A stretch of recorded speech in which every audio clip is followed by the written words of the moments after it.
യേശുവേ സ്തോത്രം, യേശുവേ നന്ദി. ഹല്ലേലൂയ.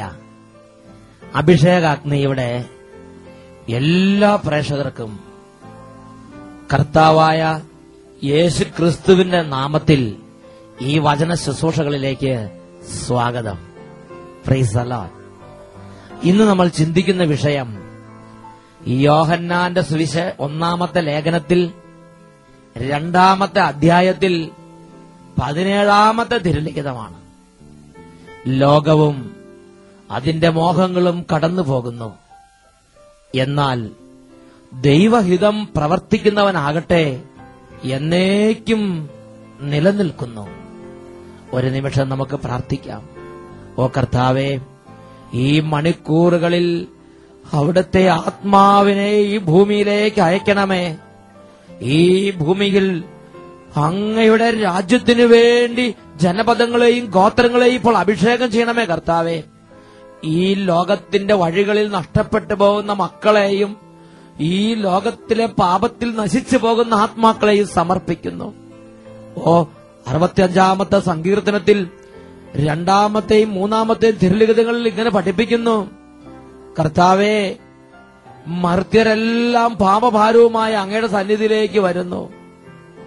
അകൃത്യങ്ങൾക്ക് അടിമപ്പെടുമ്പോൾ അങ്ങ് ഞങ്ങളെ മോചിപ്പിക്കുന്നു. ദൈവമേ, അകൃത്യങ്ങൾക്കും പാപങ്ങൾക്കും തിന്മകൾക്കും തഴക്കദോഷങ്ങൾക്കും ദുശീലങ്ങൾക്കും അടിമപ്പെട്ട അങ്ങയുടെ അവകാശത്തെ അവിടുന്ന് അന്ധകാരത്തിന്റെ ബന്ധനങ്ങളിൽ നിന്ന് വിടുവിക്കണമെന്ന് പ്രാർത്ഥിക്കുന്നു. ഓ കർത്താവേ, ഈ നിമിഷങ്ങളിൽ അങ്ങയുടെ സന്നിധിയിൽ കണ്ണുനീരോടെ നിലവിളിക്കുന്ന രോഗികളെ കാണണമേ കർത്താവേ. 68-ാമത്തെ സങ്കീർത്തനത്തിൽ 6-ാമത്തെ തിരുലിഖിതം അവിടുന്ന് പഠിപ്പിക്കുന്നു, അവിടുന്ന് തടവുകാരെ മോചിപ്പിച്ച് ഐശ്വര്യത്തിലേക്ക് നയിക്കുന്നു. രോഗത്തിന്റെ തടവറയിൽ ബന്ധിക്കപ്പെട്ട് കിടക്കുന്നവർ, കടബാധ്യതയുടെ തടവറയിൽ ബന്ധിക്കപ്പെട്ട് കിടക്കുന്നവർ, നിരാശയുടെയും ദുഃഖത്തിന്റെയും ആത്മഹത്യാ ചിന്തയുടെയും തടവറയിൽ ബന്ധിക്കപ്പെട്ട് കിടക്കുന്നവർ, ഓരോ മക്കളുടെ മേൽ അത്ഭുതത്തിന്റെ അഭിഷേക ശക്തി വ്യാപരിക്കട്ടെ കർത്താവേ. യോഹന്നാന്റെ സുവിശേഷം 17-ാം അധ്യായത്തിൽ 3-ാമത്തെ തിരുലിഖിതം, ഏക സത്യദൈവമായ അവിടുത്തെയും അവിടുന്ന് അയച്ച യേശു ക്രിസ്തുവിനെയും അറിയുക എന്നതാണ് നിത്യജീവൻ. ഓ കർത്താവേ, നിത്യജീവന്റെ അനുഭവമില്ലാതെ ലോകത്തിൽ നഷ്ടപ്പെട്ടവരായ ഓരോ ആത്മാക്കളെ ഇപ്പോൾ സ്പർശിക്കണമേ. യേശു ക്രിസ്തുവിനെ ഏറ്റുപറഞ്ഞ് നിത്യതയിലേക്ക് ഉയരുവാൻ തക്കവണ്ണം ഇപ്പോൾ അങ്ങയുടെ ആത്മാവിന്റെ കൃപ ദൈവ മക്കളുടെ മേൽ വർഷിക്കണമേ എന്ന് പ്രാർത്ഥിക്കുന്നു. 2 കരങ്ങൾ ഉയർത്തി എല്ലാ ദൈവമക്കളും ഇപ്പോൾ സ്തുതിക്കട്ടെ. ഇതാ അത്ഭുതങ്ങളുടെ നിമിഷമാണിത്. രോഗങ്ങൾ വിട്ടുപോകുന്ന സമയമാണ്. കിടപ്പ് രോഗികൾ പ്രാർത്ഥിക്കട്ടെ, ആശുപത്രി കിടക്കുന്നവർ പ്രാർത്ഥിക്കട്ടെ, കിടക്കയിലായി ഇപ്പോൾ ഈ ശുശ്രൂഷയിൽ പങ്കെടുക്കുന്നവർ പ്രാർത്ഥിക്കട്ടെ, ക്യാൻസർ രോഗങ്ങളുള്ളവർ പ്രാർത്ഥിക്കട്ടെ, മാറാ ദുഃഖങ്ങളോടെ ഇരിക്കുന്നവർ പ്രാർത്ഥിക്കട്ടെ. ദൈവമായ കർത്താവിന്റെ നാമത്തിൽ ഒരു അത്ഭുതം ഇപ്പോൾ ദൈവമക്കളുടെ ഭവനങ്ങളിൽ സംഭവിക്കുമാറാകട്ടെ. Hallelujah, hallelujah, hallelujah. യേശുവേ ആരാധന, ആരാധന. യേശുവേ സ്തോത്രം, യേശുവേ നന്ദി. യേശുവേ സ്തോത്രം, യേശുവേ നന്ദി. Praise the Lord. ഹല്ലേലൂയ. യോഹന്നാന്റെ 1-ാം ലേഖനം 2-ാം അധ്യായത്തിൽ 17-ാമത്തെ തിരുലിഖിതം, ലോകവും അതിന്റെ മോഹങ്ങളും കടന്നു പോകുന്നു, എന്നാൽ ദൈവഹിതം പ്രവർത്തിക്കുന്നവനാകട്ടെ എന്നേക്കും നിലനിൽക്കുന്നു. ഈ ഭൂമിയിൽ നമുക്ക് നൽകപ്പെട്ടിട്ടുള്ള ദിവസങ്ങളും കാലങ്ങളും മണിക്കൂറുകളും മിനിറ്റുകളും സെക്കൻഡുകളും ദൈവത്താൽ എണ്ണി തിട്ടപ്പെടുത്തപ്പെട്ടിരിക്കുന്നവയാണ്. ഇത് നമ്മുടെ തോന്നിവാസത്തിനനുസരിച്ച് ഉപയോഗിക്കാനുള്ളതല്ല. പ്രിയപ്പെട്ട ദൈവ പൈതലേ, ഇന്ന് വരെയുള്ള ഈ ജീവിതം കൊണ്ട് നിത്യതയ്ക്ക് വേണ്ടി എന്ത് നേടിയെന്ന് നാം ചിന്തിക്കണം. യേശുക്രിസ്തുവിന്റെ കൂടെ നടന്ന യൂദാസ് ശ്ലീഹായെക്കുറിച്ച് നിങ്ങളുടെ ശ്രദ്ധയിലേക്ക് രണ്ട് കാര്യങ്ങൾ പങ്കുവെക്കാൻ ഞാൻ ആഗ്രഹിക്കുകയാണ്. യേശുക്രിസ്തുവിന്റെ കൂടെ നടന്ന ശ്ലീഹ, അദ്ദേഹത്തിന്റെ മനസ്സിൽ യേശുക്രിസ്തുവിന്റെ കൂടെയാണ് അദ്ദേഹം നടക്കുന്നതെങ്കിലും അദ്ദേഹത്തിന്റെ മനസ്സിൽ അദ്ദേഹത്തിന് വലിയൊരു ആഗ്രഹമുണ്ട്, ലോകത്തിന്റെ നേട്ടങ്ങൾ. യൂദാസ് ശ്ലീഹായെക്കുറിച്ച് ദൈവവചനം പഠിക്കുമ്പോൾ നമുക്ക് മനസ്സിലാകുന്ന പ്രധാനപ്പെട്ട ഒരു കാര്യം, അദ്ദേഹം തീവ്രവാദികളുടെ കൂട്ടത്തിൽപ്പെട്ട ഒരു വ്യക്തിയായിരുന്നു. ഈ തീവ്രവാദികളുടെ വലിയ ലക്ഷ്യമെന്ന് പറയുന്നത് റോമാക്കാരുടെ ആധിപത്യത്തിൽ നിന്ന് പലസ്തീനായെ മോചിപ്പിച്ച് യഹൂദന്മാർക്ക് സ്വന്തമായ ഭരണമുള്ള ഒരു രാജ്യമുണ്ടാക്കുക.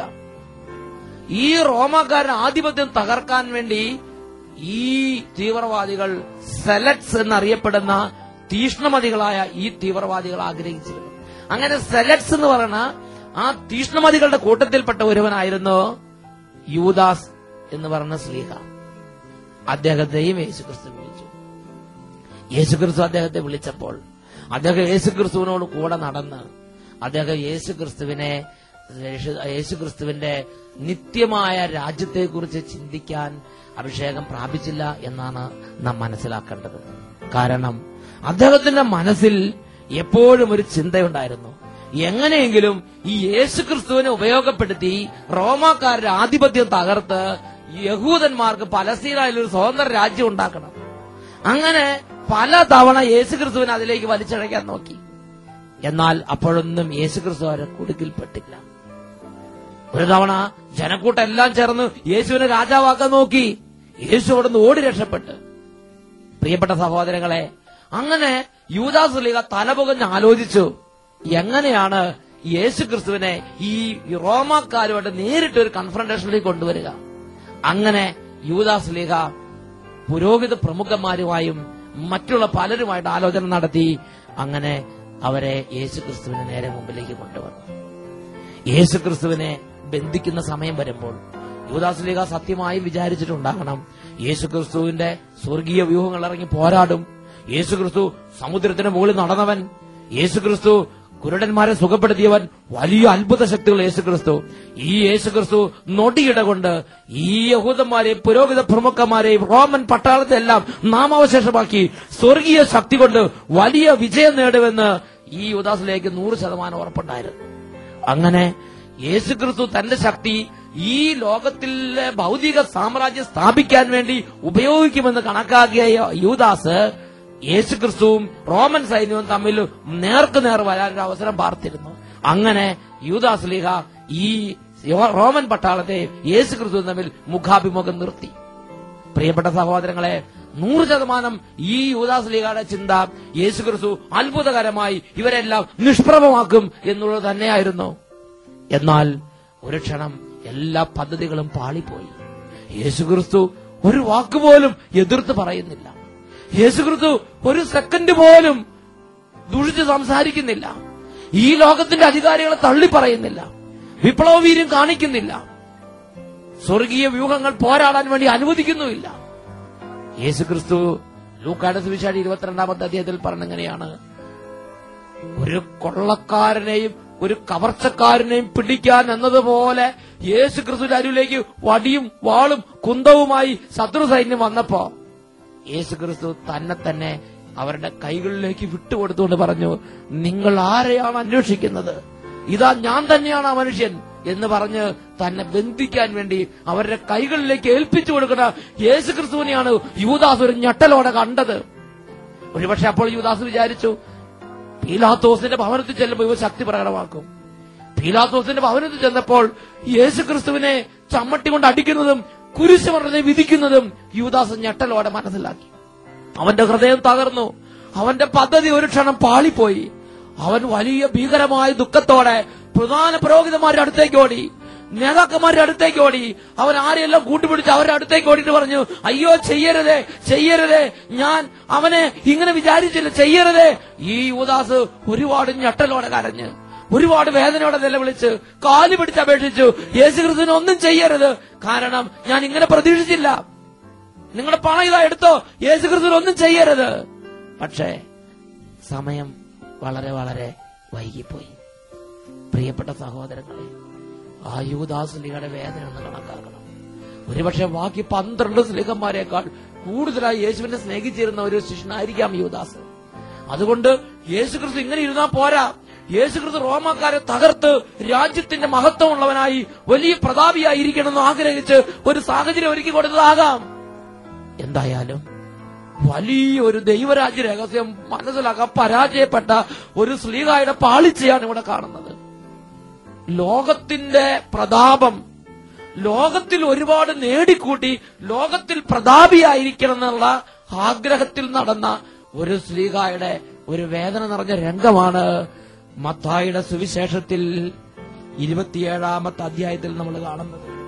അവിടെ ഈ യൂദാസ് സ്ലീഹ 27-ാം അധ്യായം 3-ാമത്തെ വാക്യം, യൂദാസ് ലീഗ പ്രധാന പുരോഹിതന്മാരുടെ അടുത്ത് ഓടിച്ചെന്ന് പറയുകയാണ്, പ്രമാണിമാരെ ഏൽപ്പിച്ചുകൊണ്ട് നിഷ്കളങ്ക രക്തമാണ്, ഒന്നും ചെയ്യരുതേ ചെയ്യരുതേ.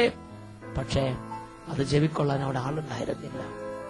പ്രിയപ്പെട്ട സഹോദരങ്ങളെ, മറ്റൊരു രംഗം ഞാൻ കാണുന്നുണ്ട്. അത് അപ്പോസ്തല പ്രവർത്തനത്തിൽ 7-ാമത്തെ അധ്യായത്തിൽ 56 മുതലുള്ള വാക്യങ്ങളിലാണ്. എസ്തപ്പാനോസ് യേശുക്രിസ്തുവിനെ ഒരു നാൾ അറിഞ്ഞ അന്ന് തൊട്ട് ഹൃദയത്തിൽ യേശുക്രിസ്തുവിനെ താലോലിച്ച് ഹൃദയത്തിൽ യേശുക്രിസ്തുവിനെ സ്നേഹിച്ചിരുന്ന മറ്റൊരു സ്ലീഹായാണ്, മറ്റൊരു യേശു ശിഷ്യനാണ് എസ്തപ്പാനോസ്. ഈ എസ്തപ്പാനോസ് യേശുക്രിസ്തുവിനെ അറിഞ്ഞപ്പോൾ ഈ ലോകത്തിലെ സാമ്രാജ്യങ്ങളെക്കാൾ, ഈ ലോകത്തിലെ വലിയ വലിയ നേട്ടങ്ങളെക്കാൾ, ഈ ലോകത്തിലെ പേരും പെരുമയേക്കാൾ സ്വർഗരാജ്യത്തിലെ നിക്ഷേപത്തിൽ അവൻ കണ്ണുവെച്ച്, സ്വർഗരാജ്യത്തിലെ നിത്യതയിൽ അവൻ കണ്ണുവെച്ച്, പിതാവിന്റെ രാജ്യത്തിൽ സൂര്യനെ പോലെ പ്രശോഭിക്കുന്ന നിത്യതയെക്കുറിച്ച് അവൻ ചിന്തിച്ച്, അതുകൊണ്ട് അവന്റെ ഹൃദയത്തിൽ യേശുക്രിസ്തുവിനെ ആരാധിച്ചപ്പോൾ അവൻ നിത്യജീവന് വേണ്ടി ദാഹിച്ച്, അവനെ ചുറ്റും നിന്ന് ശത്രുക്കൾ കല്ലെറിഞ്ഞ് കല്ലെറിഞ്ഞ് കല്ലെറിഞ്ഞ് കൊല്ലുമ്പോൾ തെല്ലും അവന് നിരാശയില്ല, തെല്ലും അവന് ദുഃഖമില്ല, തെല്ലും അവന് വേദനയില്ല. അവന്റെ മുഖം സൂര്യനെ പോലെ പ്രശോഭിച്ച്, അവന്റെ മുഖം ദേവദൂതന്മാരെ പോലെ പ്രശോഭിച്ച്, അവൻ മരണത്തിന്റെ വക്കത്തെത്തിയപ്പോൾ അപ്പോസ്തല പ്രവർത്തനം 7:56 കാണുന്ന ഇങ്ങനെയാണ്, ഇതാ സ്വർഗം തുറക്കപ്പെട്ടിരിക്കുന്നതും പിതാവിന്റെ വലതുഭാഗത്ത് മനുഷ്യപുത്രൻ നിൽക്കുന്നതും ഞാൻ കാണുന്നു. ശ്ലീഹ വിളിച്ചു പറഞ്ഞു. പ്രിയപ്പെട്ട സഹോദരങ്ങളെ, സ്വർഗം തുറക്കപ്പെട്ട് പിതാവായ ദൈവത്തിന്റെ വലതുഭാഗത്ത് നിന്ന് യേശുക്രിസ്തു എസ്തപ്പാനോസിനെ സ്വീകരിക്കാൻ വേണ്ടി പുറപ്പെടുന്ന രംഗമാണ് എസ്തപ്പാനോസ് കണ്ടത്. ക്ഷണനേരം കൊണ്ട് യേശുക്രിസ്തു എസ്തപ്പാനോസിന്റെ അടുത്തെത്തി. എസ്തപ്പാനോസിന്റെ ആത്മാവിനെ കരങ്ങൾ നീട്ടി സ്വീകരിച്ച്, അതാണ് അപ്പോസ്തല പ്രവർത്തനം 7:59, ഇതാ എന്റെ ആത്മാവിനെ അങ്ങയുടെ കരങ്ങളിലേക്ക് സമർപ്പിക്കുന്നു എന്ന് പറഞ്ഞ് യേശു ശിഷ്യൻ ഈ ലോകം വിട്ടുപോയി. 2 സ്ലീഹന്മാരെയാണ് നമ്മൾ കണ്ടത്. യേശുവിന് 2 ശിഷ്യന്മാരെയാണ് കണ്ടത്. ഒരു വ്യക്തി യേശുവിന് വലിയ ശക്തി കണ്ടു, യേശുവിന് വലിയ മഹിമ കണ്ടു, ഈ ലോകത്തിൽ സാമ്രാജ്യം സ്ഥാപിക്കാൻ വേണ്ടി കൂട്ടുപിടിക്കാൻ പറ്റിയ നല്ലൊരു കക്ഷിയായി യേശുവിനെ കണ്ടു.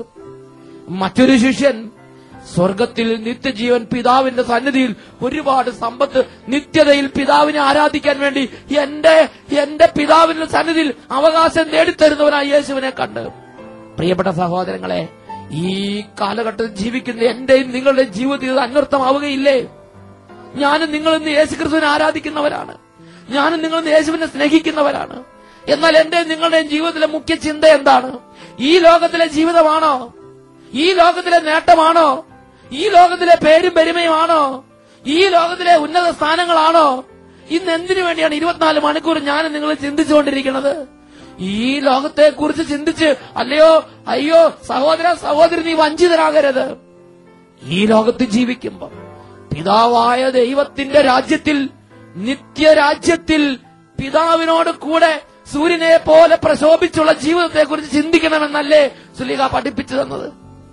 കൊരിന്ത്യക്കാർക്ക് എഴുതിയ 2-ാമത്തെ ലേഖനത്തിൽ 5-ാമത്തെ അധ്യായത്തിൽ 1-2 തിരുലിഖിതങ്ങൾ, അവിടെ പൗലോസ് ശ്ലീഹ ഒരുപാട് നേട്ടങ്ങളുടെയും വിജയങ്ങളുടെയും ഉന്നതിയുടെയും ജ്ഞാനത്തിന്റെയും ബുദ്ധിയുടെയും മനുഷ്യനായിരുന്നു അദ്ദേഹം. യേശുക്രിസ്തുവിനെ കണ്ട അന്ന് തൊട്ട്, യേശുക്രിസ്തുവിനെ അറിഞ്ഞ അന്ന് തൊട്ട് ലോകത്തിന്റെ പേരും പെരുമയും, ലോകത്തിലെ ജീവിതവും, ലോകത്തിലെ എല്ലാ കാര്യങ്ങളും രണ്ടാന്തരമായി കണക്കാക്കി ഒന്നാമതായി യേശുക്രിസ്തുവിനെ ആരാധിച്ച്, ഒന്നാമതായി സ്വർഗരാജ്യത്തെ ചിന്തിച്ച്, നിത്യതയിൽ പിതാവിന്റെ സന്നിധിയിൽ എത്തിച്ചേരണമെന്ന് ആഗ്രഹിച്ച ശ്ലീഹ പൗലോസ് ശ്ലീഹ. അദ്ദേഹം കൊരിന്ത്യക്കാർക്ക് 2-ാം ലേഖനത്തിൽ 5-ാമത്തെ അധ്യായത്തിൽ 1 മുതലുള്ള വാക്യങ്ങളിൽ ഇങ്ങനെയാണ് പറയുന്നത്, ഞങ്ങൾ വസിക്കുന്ന ഈ ഭൗമിക ഭവനം നശിച്ചു പോകുമെങ്കിലും മനുഷ്യ കരങ്ങളാൽ നിർമ്മിതമല്ലാത്തതും ശാശ്വതവും ദൈവകരങ്ങളാൽ ദൈവത്തിൽ നിന്നുള്ളതുമായ ഒരു സ്വർഗീയ ഭവനം ഞങ്ങൾക്കുണ്ടെന്ന് ഞങ്ങൾക്കറിയാം. വാസ്തവത്തിൽ ഞങ്ങൾ നെടുവീർപ്പെടുകയും ഈ ശരീരത്തിലിരുന്ന് നെടുവീർപ്പെടുകയും സ്വർഗീയ വസതി ധരിക്കാൻ വെമ്പൽ കൊള്ളുകയുമാണ്. ആ ശ്ലീഹ ഉള്ളിലുള്ള ഉൾത്തുടിപ്പ് പറയുകയാണ്, ഈ ഭൂമിയുള്ള ജീവിതത്തെക്കാൾ പിതാവിന്റെ അടുത്ത് സൂര്യനെ പോലെ പ്രശോഭിക്കുന്ന വലിയ ജീവിതത്തിന് വേണ്ടി അദ്ദേഹം നെടുവീർപ്പെടുകയാണ്. ഈശോ ഇത് വാഗ്ദാനം ചെയ്തിട്ടുണ്ടല്ലോ, മത്തായിയുടെ സുവിശേഷം 13-ാം അധ്യായം 41, 42, 41 വാക്യങ്ങൾ. മനുഷ്യപുത്രൻ തന്റെ ദൂതന്മാരയക്കുകയും അവർ അവന്റെ രാജ്യത്ത് നിന്ന് എല്ലാ പാപഹേതുക്കളെയും തിന്മ പ്രവർത്തിക്കുന്നവരെയും ഒരുമിച്ച് കൂട്ടി അഗ്നികുണ്ഡത്തിലേക്ക് എറിയുകയും ചെയ്യും.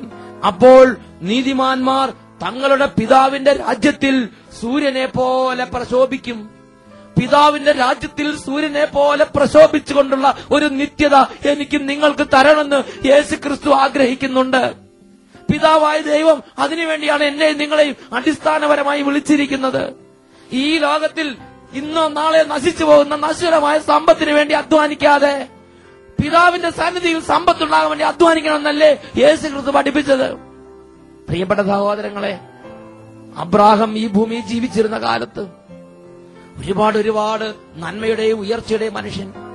ദൈവം വിളിച്ചു, സ്വന്തക്കാരെ വിട്ട്, സ്വന്തം നാട് വിട്ട്, എല്ലാം വിട്ട് ഇറങ്ങിപ്പോന്ന് അങ്ങനെ ഒരു പരദേശിയെ പോലെ ജീവിച്ചവൻ, ഒരുപാട് തെറ്റിദ്ധാരണ നടുവിലൂടെ കടന്നുപോയവൻ, ഒരുപാട് അന്ധകാരം നിറഞ്ഞ വഴികളിലൂടെ നടക്കേണ്ടി വന്നവൻ. കാര്യം ഒരു ഭാഗത്ത് ഉയർച്ചയും വിജയം ഉണ്ടായിരുന്നെങ്കിലും അതുപോലെ തന്നെ മറ്റൊരു ഭാഗത്ത് വേദനയും സംഘർഷങ്ങളും ഉണ്ടായിരുന്നു. അങ്ങനെ ഈ വിജയപരാജയങ്ങളിടയിലൂടെ അദ്ദേഹം നടന്നപ്പോൾ അദ്ദേഹത്തിന് അടിസ്ഥാന ശക്തി എന്തായിരുന്നു? ഹെബ്രായ ലേഖനത്തിൽ 11-ാം അധ്യായം 9, 10 തിരുലിഖിതങ്ങളിൽ വായിക്കുന്ന പ്രകാരമാണ്, വിശ്വാസത്തോടുകൂടെ വാഗ്ദത്ത ഭൂമിയിൽ ഒരു പരദേശിയെ പോലെ അവൻ കഴിഞ്ഞു. അതേ വാഗ്ദാനത്തിന്റെ അവകാശികളായ ഇസ്ഹാക്കിനോടും യാക്കോബിനോടും കൂടെ അവൻ കൂടാരങ്ങളിൽ താമസിച്ച് ദൈവത്താൽ നിർമ്മിതവും ശാശ്വതവും ഒരിക്കലും നശിക്കാത്തതുമായ ഒരു നഗരത്തെ അവൻ പ്രതീക്ഷിച്ചിരുന്നു. പ്രിയപ്പെട്ട സഹോദരങ്ങളെ, ഒരു നിത്യ നഗരത്തെ അവൻ പ്രതീക്ഷിച്ചു. ആ പ്രതീക്ഷ അവിടെ എത്തിച്ചേരാൻ വേണ്ടിയുള്ള വെമ്പൽ കൊണ്ട് ഈ ഭൂമിയിലുള്ള ചെറിയ ചെറിയ നഷ്ടങ്ങൾ ഒരു നഷ്ടമായി അവൻ കണക്കാക്കിയില്ല. എബ്രായ ലേഖനം 13-ാം അധ്യായം 14-ാം തിരുലിഖിതം, എന്തെന്നാൽ ഇവിടെ നമുക്ക് നിലനിൽക്കുന്ന നഗരമില്ല, വരാനിരിക്കുന്ന ഒരു നഗരത്തെയാണല്ലോ നാം നോക്കി പാർത്തിരിക്കുന്നത്. പ്രിയപ്പെട്ട ദൈവമക്കളെ, ഈ നിത്യത പ്രാപിക്കാൻ വേണ്ടി ഞാനും നിങ്ങൾ എന്തെങ്കിലും ചെയ്തിട്ടുണ്ടോ? ഇന്ന് ഞാനും നിങ്ങൾ നേരം വെളുക്കുന്നു, എഴുന്നേൽക്കുന്നു, അങ്ങോട്ടോടുന്നു, ഇങ്ങോട്ടോടുന്നു, രാത്രിയാകുന്നു, കിടക്കയിലേക്ക് മറിയുന്നു, വീണ്ടും എഴുന്നേൽക്കുന്നു, ഓടുന്നു. ഈ ഓട്ടം എങ്ങോട്ടാണ്? പടക്കളത്തിലേക്ക് പായുന്ന കുതിരയെ പോലെ മകനെ, മകളെ, നീ എങ്ങോട്ടാണ് ഓടിക്കൊണ്ടിരിക്കുന്നത്? ഇതിന്റെല്ലാം ഒരു അവസാനമുണ്ട്. ഒരു നാൾ മരണം വരും. മരണത്തിന് ശേഷം ഒരു ജീവിതമുണ്ട്. ആ ജീവിതത്തിന് വേണ്ടി നീ എന്തെങ്കിലും കരുതിയിട്ടുണ്ടോ? യോഹന്നാന്റെ 1-ാം ലേഖനത്തിൽ 5-ാം അധ്യായം 12-ാമത്തെ വാക്യം വചനം പഠിപ്പിക്കുന്നു, പുത്രനെ സ്വന്തമാക്കിയവൻ ജീവൻ സ്വന്തമാക്കിയിരിക്കുന്നു. പുത്രനെ സ്വന്തമാക്കാത്തവന് ജീവനില്ല. നീ യേശുക്രിസ്തുവിനെ സ്വന്തമാക്കിയിട്ടുണ്ടോ? നീ അതും ഇതും ചെയ്യുന്നുണ്ട്, ആ പ്രവൃത്തി ഈ പ്രവൃത്തിയും ചെയ്യുന്നുണ്ട്, നീ അങ്ങനെ ഇങ്ങനെ ചെയ്ത് നടക്കുന്നുണ്ട്, പലതിലും നീ അഭിമാനം കൊള്ളുന്നുണ്ട്. എന്നാൽ നിന്റെ ഹൃദയത്തിൽ നീ യേശുക്രിസ്തുവിനെ രക്ഷിതാവും കർത്താവുമായി ആരാധിക്കുന്നുണ്ടോ? യേശു എന്റെ മുഴുവൻ പാപങ്ങളും അവിടുത്തെ ശരീരത്തിൽ വഹിച്ചുകൊണ്ട് കുരിശിലേക്ക് കയറിയെന്നും എന്റെ യേശുക്രിസ്തുവിന്റെ കുരിശ് മരണത്താൽ എന്റെ എല്ലാ പാപങ്ങളും ക്ഷമിക്കപ്പെട്ടിരിക്കുന്നുവെന്നും എന്റെ യേശു എന്റെ രക്ഷിതാവാണെന്ന് പറഞ്ഞ് ഏറ്റുപറഞ്ഞ് യേശുവിനെ ആരാധിച്ച് നിന്റെ ആത്മാവിന്റെ നിത്യത ഉറപ്പാക്കാൻ വേണ്ടി നീ യേശുവിനെ ആരാധിക്കുന്നതിന് പൈതലായി തീർന്നിട്ടുണ്ടോ? യോഹന്നാന്റെ സുവിശേഷം 3-ാം അധ്യായം 36-ാം വാക്യം, പുത്രനെ വിശ്വസിക്കുന്നവന് നിത്യജീവൻ ലഭിക്കുന്നു, പുത്രനെ അനുസരിക്കാത്തവനോ ജീവൻ ദർശിക്കുകയില്ല, അവന്റെ മേൽ ദൈവകോപം ഇരിക്കുന്നു. യോഹന്നാന്റെ സുവിശേഷം 17-ാം അധ്യായം 3-ാം വാക്യം, ഏകസത്യദൈവമായ അവിടുത്തെയും അങ്ങ് നയിച്ച യേശുക്രിസ്തുവിനെയും അറിയുക എന്നതാണ് നിത്യജീവൻ. ഈ യേശുവിനെ ആരാധിക്കുന്നുണ്ടോ? ഈ യേശുവിനെ അറിയാൻ വേണ്ടി സമയം മാറ്റിവെക്കുന്നുണ്ടോ? ഈ യേശുവിന്റെ വചനങ്ങളെ അനുവർത്തിക്കാൻ, വചനങ്ങൾ പാലിക്കാൻ വേണ്ടി നിന്റെ ജീവിതത്തിൽ നിഷ്കർഷയുണ്ടോ? പ്രിയപ്പെട്ട മകനെ, മകളെ, സ്വന്തം കഴിവിൽ ആശ്രയിച്ച് ഹൃദയാഭിലാഷങ്ങൾക്കൊത്ത് ജീവിക്കരുത്. ഒരു നിമിഷം നമുക്ക് പ്രാർത്ഥിക്കാം. ഓ ദൈവമേ, ഈ ഭൂമിയിലുള്ള ജീവിതത്തിൽ നശ്വരമായി ഇന്നല്ലെങ്കിൽ നാളെ നശിച്ചു പോകുന്ന കാര്യങ്ങൾക്ക് വേണ്ടി സമയം മുഴുവനും പാഴാക്കിയിട്ട് മരണത്തിന്റെ നിമിഷം വരുമ്പോൾ വഞ്ചിക്കപ്പെട്ടവനെ പോലെ, ചതി പറ്റിയവനെ പോലെ അയ്യോ എന്ന് നിലവിളിച്ച് നിസ്സഹായാവസ്ഥയിൽ കേഴുവാൻ ഇടവരാത്തവണ്ണം ജീവിച്ചിരിക്കുന്ന ഈ കാലഘട്ടത്തിൽ തന്നെ ആത്മാവിന്റെ നിത്യതയ്ക്ക് വേണ്ടി സ്വർഗത്തിൽ സമ്പാദ്യങ്ങൾ ശേഖരിച്ചു കൂട്ടാനുള്ള തിരിച്ചറിവ് തന്ന് ഞങ്ങളെ അനുഗ്രഹിക്കണമേ കർത്താവേ. ഈ വചനം കേട്ടുകൊണ്ടിരിക്കുന്ന യുവാവേ, യുവതി, അപ്പ, അമ്മേ, കുഞ്ഞെ, വിദ്യാർത്ഥി, നീ ഇന്ന് പ്രാർത്ഥിക്കണം, ദൈവത്തിന്റെ സന്നിധി പ്രാർത്ഥിക്കണം. നിന്റെ ഹൃദയത്തിൽ ഒരു വലിയ ആഗ്രഹം ഉണ്ടാകട്ടെ. എന്റെ പിതാവിന്റെ രാജ്യത്ത് എനിക്ക് സൂര്യനെ പോലെ പ്രശോഭിക്കണം. എന്റെ പിതാവിന്റെ മുഖം കണ്ട് യുഗങ്ങളോളം എനിക്ക് നിത്യതയിൽ ജീവിക്കണം. അതിനുവേണ്ടിയുള്ള വലിയ കൃപ പരിശുദ്ധാത്മാവിനെ അയച്ച പിതാവായ ദൈവം നൽകട്ടെ. കരങ്ങൾ ഉയർത്തി എല്ലാവരും സ്തുതിക്കുന്നു. Hallelujah, hallelujah, hallelujah, hallelujah, hallelujah, hallelujah. യേശുവേ ആരാധന, ആരാധന. യേശുവേ ആരാധന, ആരാധന. യേശുവേ സ്തോത്രം. യേശുവേ നന്ദി. യേശുവേ സ്തോത്രം. യേശുവേ നന്ദി. Praise the Lord. ഹല്ലേലൂയ.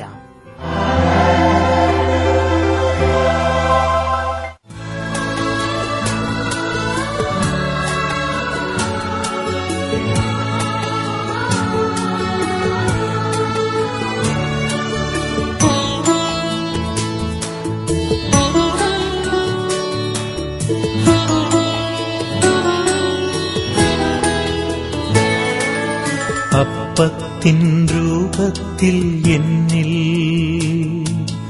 ആഗതനാകുമെന്നീശോ, അപ്പത്തിൻ രൂപത്തിൽ എന്നിൽ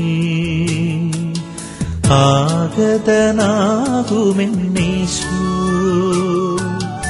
അണയേണമേ എന്റെ ഉള്ളിൽ, അതുമാത്രം ഞാൻ കൊതിപ്പൂ. അണയേണമേ എന്റെ ഉള്ളിൽ, അതുമാത്രം ഞാൻ കൊതിപ്പൂ.